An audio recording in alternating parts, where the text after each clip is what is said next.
Sega. Total War combines turn-based strategy gaming with stunning real-time battles.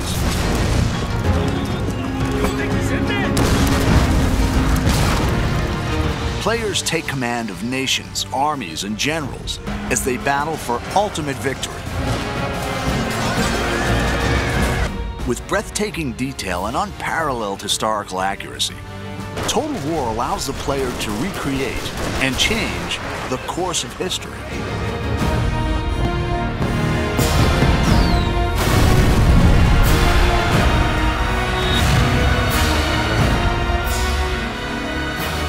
In 2011, the award-winning Shogun 2 offered new AI, streamlined controls, and a host of multiplayer features.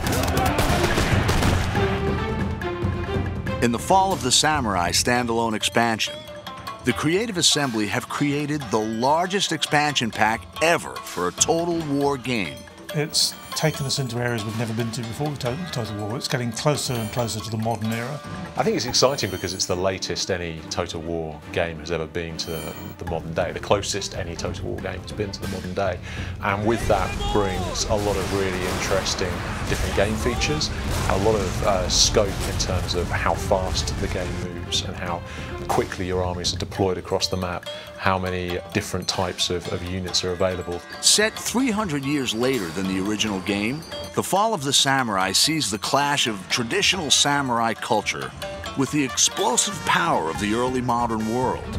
It's the late 19th century, which means that it's got some of the most advanced technology seen in the Total War game. So you've got torpedo ships, off-field artillery, all that kind of stuff that actually makes it feel quite different from particularly Shogun 2, which is obviously set in the 16th century.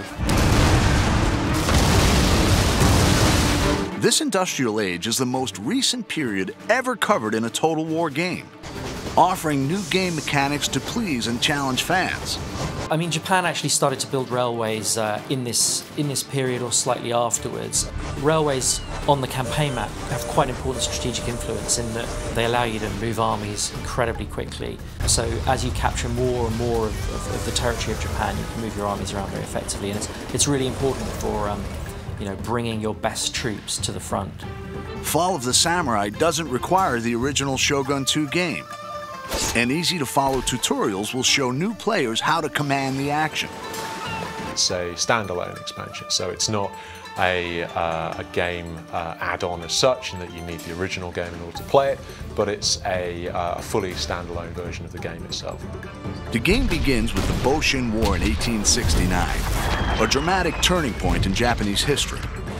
The ruling shogunate is trading with the West, allowing new ideas to change Japan. Growing unrest ignites rebellion, which threatens to overthrow the shogun and restore the emperor to power for the first time in 600 years. The shogunate had ruled Japan for hundreds of years, since the time of Shogun 2.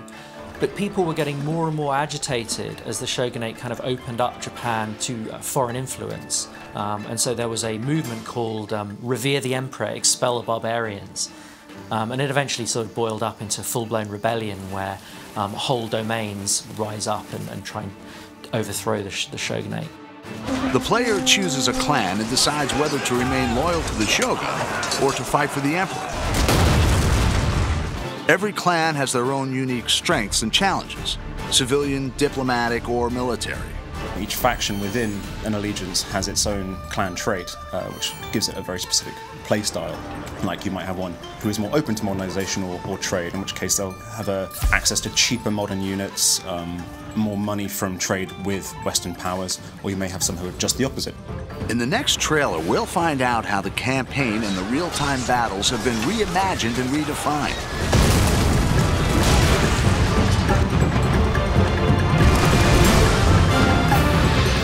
Fall of the Samurai is a whole new experience and an ambitious entry into the Total War series.